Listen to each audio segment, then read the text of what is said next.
The Incredible Cross-Sections reference book for The Last Jedi takes an in-depth look at the new ships and vehicles of the film. I've already done a breakdown on all those vehicles that you can check out, but today I'm going to talk about over 20 fun facts from the book that didn't really fit in that video.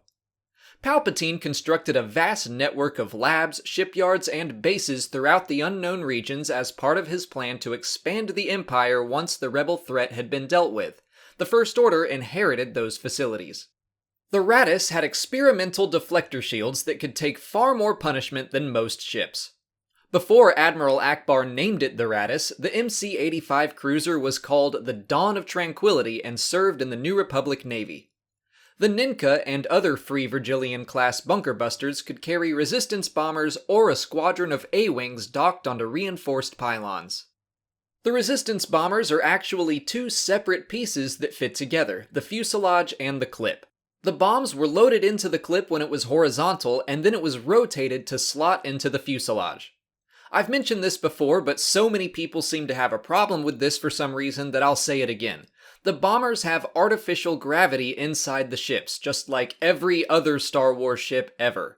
The bombs are also electromagnetically launched into space towards their targets. Each single bomber can carry 1,048 bombs, more than 50 times the payload of a single Y-wing. The original A-Wing designs were meant to be successors to the Republic Delta 7 Aether Sprite class interceptors used by the Jedi during the Clone Wars. That was true in Star Wars Legends, but I think this is the first time it's been mentioned in canon material. The A-Wings of the Rebel Alliance had swiveling laser cannons that allowed pilots to fire backwards. They were known to jam frequently, but the RZ-2 A-Wings of the Resistance seem to have fixed that issue.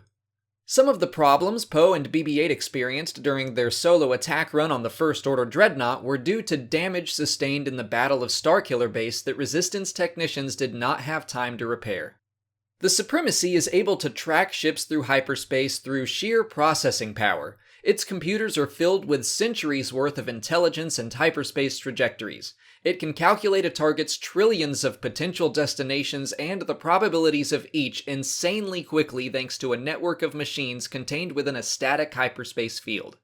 The Supremacy is able to dock with 8 Resurgent-class Star Destroyers at the same time, 6 externally and 2 internally.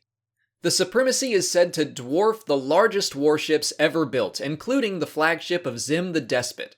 Zim the Despot was a warlord from Han Solo's Legends history, now made canon by this book. Top-secret laboratories and dangerous weapons testing facilities were located in the wingtips of the Supremacy. Canto Bight police speeders were known as jumpsticks. They were controlled with foot pedals and throttles, as well as simply leaning from side to side to change direction. Valets at Canto Bight were trained to operate the expensive speeders designed for a vast range of appendages, but droids were available to drive the truly exotic models. The owner of the Libertine, the ship stolen by DJ to escape Canto Bight, was named Corfei Binox I, a manager for Cyanar Jamis. He made his fortune selling the starfighters the First Order rejected to desperate and defenseless star systems. The Libertine was handcrafted over 100 years before the events of The Last Jedi. All-terrain heavy haulers were able to complete their objectives with less than 60% of their limbs operating. The desperate escape to Crate was likened to events that took place during the rebellion on the planet Thilla. That was the site of a rebel base in Star Wars Legends, and I believe this book is its first canon mention. The ski speeders used by the Resistance were first outfitted for combat when the Rebellion considered Crate for a long-term base, a story which can be read in the one-shot comic The Storms of Crate.